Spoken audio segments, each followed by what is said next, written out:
If you're watching this because you have a grieving friend, I first just want to say thank you. Thank you for wanting to be there for her, for wanting to support her and love her in this way. We have been through the grief process and we were loved on so well during that time that I just want to share some practical ways for you to love and support your friend during this time. Because we had such an incredible group of friends, we got to see the body of Christ truly be the body of Christ, and what a gift that was. Having friends that dive into your grief, even when it's uncomfortable, instead of running away, means the world. When we lost our son, it was truly the grace of God on our lives and our group of friends and family who surrounded us and just carried us through that time. So if you're wondering how you can best serve and love your friend during this time, I want to give you 11 practical ways that you can do that. So just remember that you know your friend better than I do, and what worked for me may not work for her. So just kind of cater this list to what you think would fit her needs best. So the first way is to just simply show up. This is number one on my list for a reason. It says in Romans 12:15, rejoice with those who rejoice and weep with those who weep. So walking alongside your friend during this time is not just loving and kind, it's also biblical. When you're in that fog of grief, it's hard to remember how that time actually went, but I do remember one particular time when 3 of my friends just asked if they could come sit with me, and we just sat on my back porch and had coffee, and it almost brings me to tears just thinking about that moment, because that's all I needed in that moment was just to be surrounded by people who loved me, who loved our son, our family.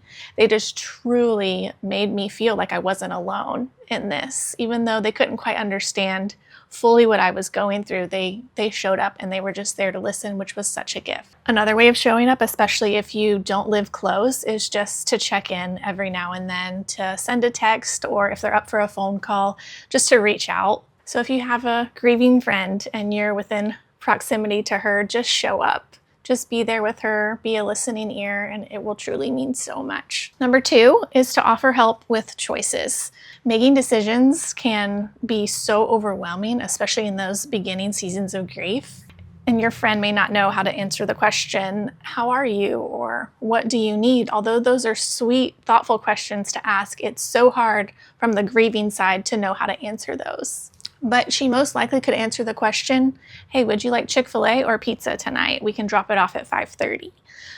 If you know she's not in the middle of a meal train or doesn't have a meal plan that night, asking her a simple question like that is something that she would most likely be able to respond to, or to say, hey, we've got dinner covered.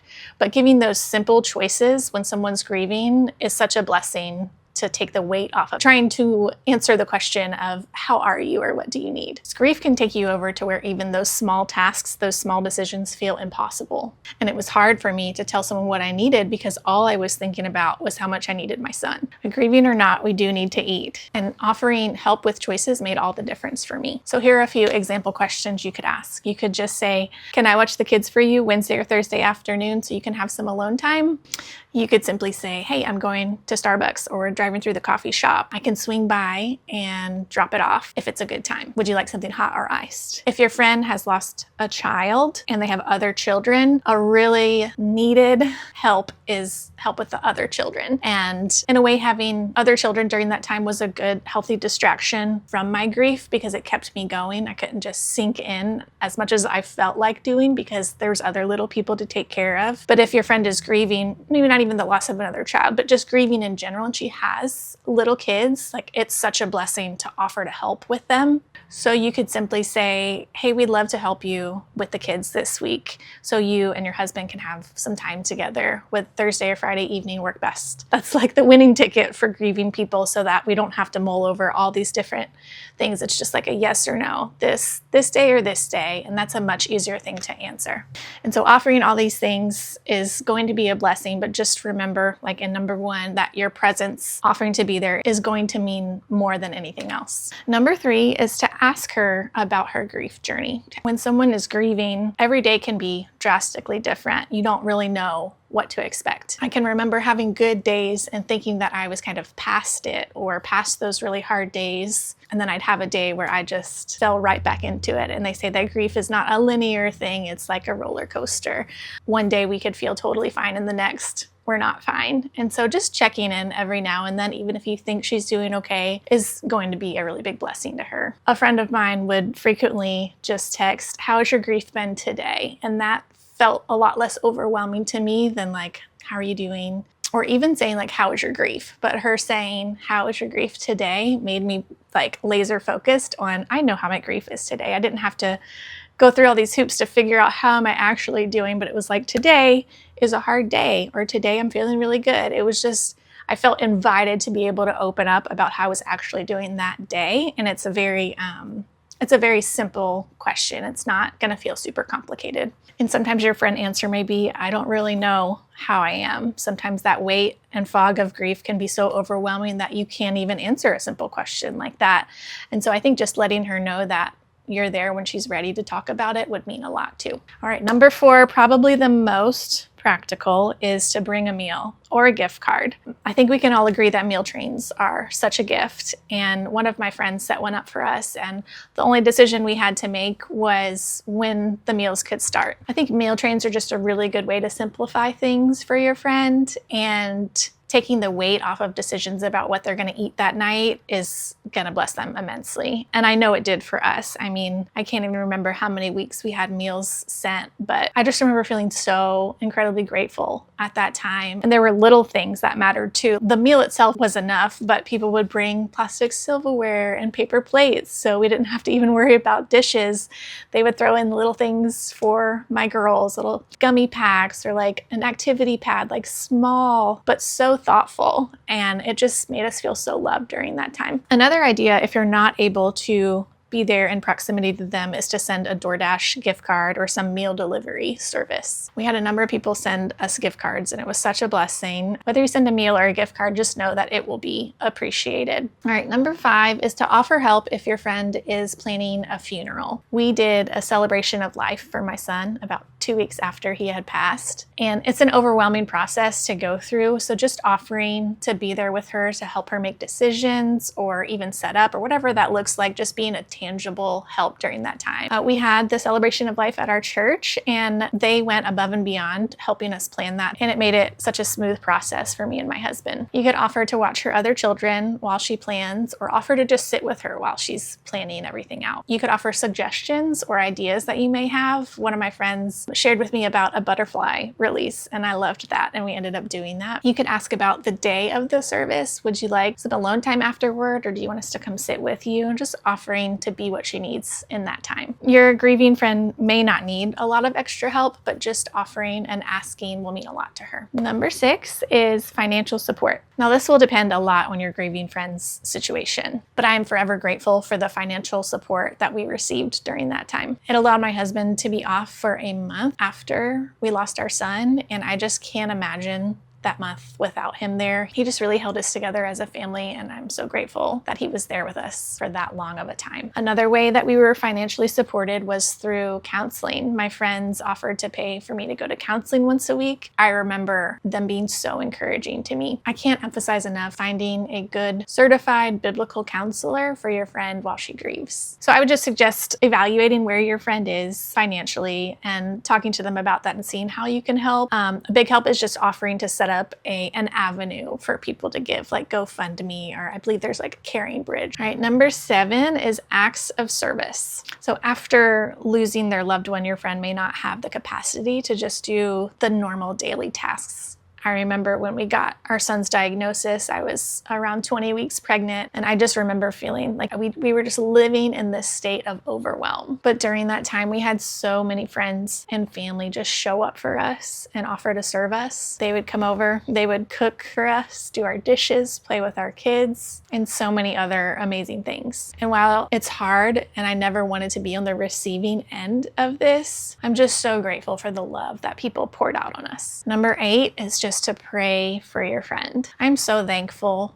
for everyone that prayed for our family during that time and still prays for our family. Because there were times during our grief that I just didn't have the words to say to the Lord besides like, just help me, Lord, help me. And to know that we were being covered by so many other people just kind of filled in that gap that I felt of, I don't know what to pray. I don't know how to pray. But hearing I'm praying for you just comforted me every time. It would give me so much peace just knowing that we were covered. And I can remember being pregnant. See if I can get through this. I can remember being pregnant and just telling my son, like, you're so covered, buddy. Like, you're so covered. And that whatever his life looked like, that we would bring glory to God through it. And just knowing that all of those prayers were being brought to the throne of grace gave me the confidence to know that his will be done. We don't have to fight that. We can just lift up our prayers and kind of release that to the Lord. And so just knowing that we were covered just filled our home and that whole process with so much peace. So just pray for your grieving friend and let her know that you're praying for her. Shoot her a text and just tell her you're thinking of her and that you'll be lifting her up today. And I know it can seem obvious what to pray for sometimes, but it helps to ask, what can I specifically pray for? That kind of opens a new door for her to share more of what she's going through. Number 9 is to listen without judgment. Try not to fix her grief. I know it can be tempting, but if she's feeling down and everything that's coming out of her mouth is negative, just resist that urge to fix it. You'll know if she needs encouragement and you can offer that. But from my experience, I just needed someone to hear me without feeling like I was judged, without feeling like I was crazy for the way I was feeling. And those judgment-free zones will be her safe place. Sometimes we feel a lot of pressure to fix someone's pain, and it can be uncomfortable when someone's sad and grieving, but just know that there really is no fix this side of heaven. We can't bring back their loved one. So just be with her, listen without judgment, remind her that you're there for her. All right, number 10 is some gift ideas. And again, this will be catered more to your specific friend and her situation, but these were some that meant a lot to us and I still have today. I can remember feeling overwhelmed by just the amount of love and support that we received, and the gifts and the cards and the prayers and the thoughts. Like I can remember telling a friend, like, I just don't even have words to describe how grateful we are. People just kept giving and showing up, and it just overwhelmed us in the best way. Saying thank you didn't even feel like enough. And it just goes to show you, and it showed us that when God's people have the opportunity to love on you during a really hard season, they're gonna do that. Here are a few gift ideas, some gifts that we received during this. I had a friend give me a birthstone ring from Made by Mary that I absolutely love. And I had another friend that had a personalized necklace made from Fierce Deer. I believe they're on Etsy. I'll try to link everything down below. But these personalized gifts just meant so much to me. Another thing you can do is a comfort package, like a basket of things that if you want to drop that off, or something that you could even order off of Amazon and send to her. I'll link those as well because Amazon has a lot of, even specifically for grief, comfort packages that you could send. So a few friends brought me a gift basket and it had all the essentials. It had coffee, a new coffee mug, a really fuzzy, cozy blanket, fuzzy socks, and a number of other things. And it brought physical comfort along with the emotional support from my friends. They also brought activity books and little toys for my kids, little snacks. And I remember them getting the basket at the same time I did. And they were so young at the time, but seeing them light up like that was also another comfort to me. I would say if there's anything out of this whole list you get for your friend, the book Every Moment Holy, Volume 2, it's specifically for grief, and it's liturgies and prayers for like very specific moments in your grief. And this was the only book that I really connected with, that I opened, and it was just these one-page prayers and liturgies specifically for child loss that I could just pray, or when things start getting back to normal, if you have to return to work, things like that, these specific prayers that just felt like so near and dear to how I was feeling. It'll really bless your friend. So the last thing on our list is to continue bringing up their loved one. And I didn't realize how important this was until after we lost our son, Caleb, but talking about him and sharing about him really helped me so much in my grief. I think there's this fear, especially when you lose a child, that they will be forgotten and you just want to keep that memory alive. So continuing to talk about him and have other people bring him up always meant so much, because it reminded me that he's not going to be forgotten. Some of my favorite texts from friends were when they would just text a little memory of him, and his life was only 32 hours, but they met him, and they would have these little memories with him that they would text and share of how his little life brought them joy. And I can't even express how much that meant to me. Also know that your friend will never stop grieving her loss. It's going to look different in different seasons, but it's always going to be a part of her. There's specific times when you'll want to reach out to her.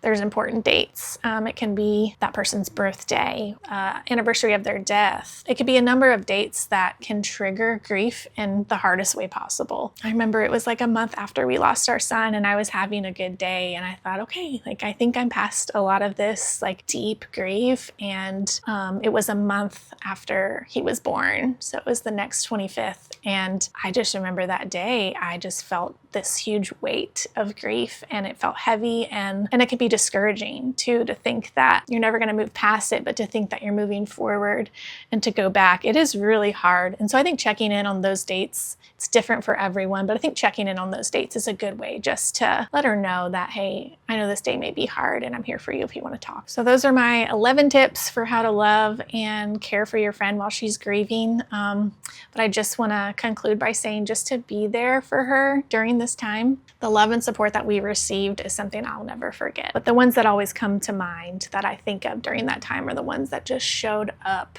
that they were just physically there, available. And I know that it's an inconvenience, and the fact that people would inconvenience themselves for us during that time just made us feel so loved. Friendship is such a gift, and it's so beautiful, and your friend needs you more probably now than she ever has. So just be there with her, sit with her in her heartache, and I know that you will be such a comfort to her. Thanks for being here. Be filled with hope. Jenny.